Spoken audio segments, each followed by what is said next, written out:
And we are back. Thanks for staying with us. So finally this morning we've been talking to Dr. Samantha Scott about holiday blues. It's a very real thing. Some people know and recognize it. We've talked about, you just talked about vulnerabilities. We want to talk about what to do, and maybe even some of our viewers this morning have been stressed and the plate's getting full and they're kind of at the rim and are trying to figure out, and this may help. I'm going through this thing, what do I need to do to maybe find a peace of mind and not be so agitated? No, it's a great question, and I have all kinds of tips that I'm hoping to give to you. I do want to mention just a couple of other things so that my tips make sense. Okay. A couple of other big stressors that are holiday specific. I mean, it's the end of the year, and people tend to do this year in review. And we have things called life stressors. You know, a lot of people get separated or divorced, lose someone close to them, maybe lose a job or a pay decrease. And a lot of people at the end of the year start to, you know, think about what their year has been like, and the way that you think about things can have a major impact on how you're feeling. Okay. And if you tend to get into that negative, you know, pessimistic, like, wow, you know, this year did not go as planned, what if next year is even worse, versus, okay, this year did not go as planned, how am I going to make next year better? Right. And it really can make a big difference in how you're feeling and how you handle the holiday stressors that we talked about. And same thing, you know, holidays tend to bring up memories. You know, maybe you're missing that person that passed away this year a little bit more because you typically spend Christmas with them, or they're around for a holiday break.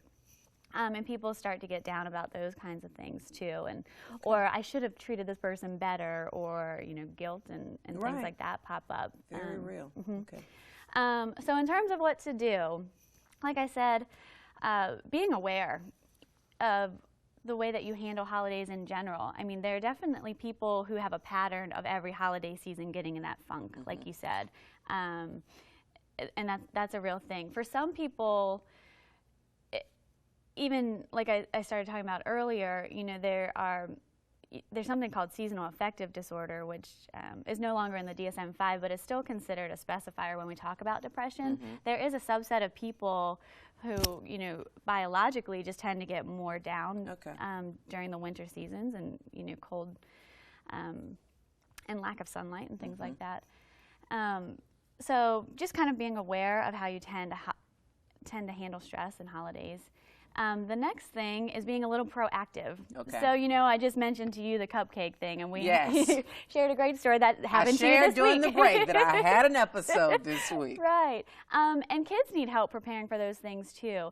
And so I usually say, okay, now's the perfect time to do it. We've got a couple of weeks before people are off work, and, you know, you have Christmas and things like that. Sit down and think about all the things that you are in charge of and have to do, and also plan in breaks. Okay. You know, so this is the day that I'm going to go grocery shopping because the kids are still in school. Or this is the day that I'm going to, you know, I want to have all my Christmas gifts by this day, or wrapped, or whatever. And then also talk to your kids about the kinds of things that they have going on, the recitals that they have, or the holiday concerts. And I would make a calendar, you know. And then it's also very important to schedule in breaks, like I said, and kids need those breaks too. Kids thrive on structure and consistency, and I'm sure you know firsthand, they come home from their little Christmas party and they are wound up, and they don't want the party to stop, or so they think. And that just kind of builds on all of those things, those stressors, and they forgot that they needed cupcakes, and they want their friend to come over because there's no school tomorrow, and now you're set off all over again. Absolutely, absolutely. Another big one that I talk to people about that might be less obvious is expectations. And people just assume because it's the holidays, my house has to be perfect, and the food has to be great and homemade and on time, and we have to be on time to Mom's house. I don't have to meet all of those expectations. Please introduce me to the person who does. Okay. Listen, moms, dads, people, listen. And then a good one to think about is relatives. Yeah. And, you know, we all love our families, but they all come with their quirks. And, you know, there's, you know, Uncle Jimmy who talks about the turkey's a little dry this year, and when you made cupcakes till 3 a.m. last night and you got up at 4 a.m. to start cooking the turkey, you don't want to hear it. You're right. Uncle Jimmy. And maybe the turkey is dry. Right. But it's okay. Sure. And I think people tend to forget what's really important during the holiday season, and the fact that you have a turkey and everyone's together and eating it, and that your kids are there and people are healthy and things like that. So, you know, lessening the expectations, planning that things are going to go wrong, being a little okay and accepting that, and then delegating. Big one. You mean I don't have to? But no, he can't do it. My husband won't do it the way I need it done, so I have to do it myself. All of it. That's not true. Not true. And not helpful. Okay. It's just not helpful. And there's, you know, you have 15 people coming over. Why can't a couple of people bring dishes, or your kids set the table, or help you clean up? So people, I think, get wrapped up in, I have to do this all myself and it has to be perfect, and it just isn't.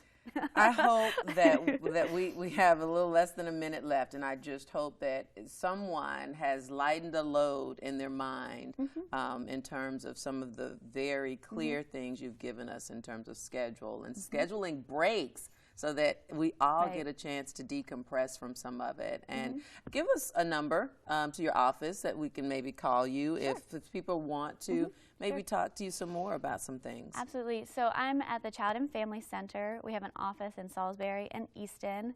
And I'll give you one number. It goes to both offices. It's 410-860-8227. All right. Thank you, Dr. Samantha Scott. Hopefully we've helped some people push through to what is a very real thing during the holidays and winter, like you mentioned. Thank you for watching Good Things Delmarva. Remember to catch us here every Sunday morning. If you have good things you want to share, email me at lanita_wesson@WMDT.com. Have a wonderful and purpose-filled day, and we will see you next week.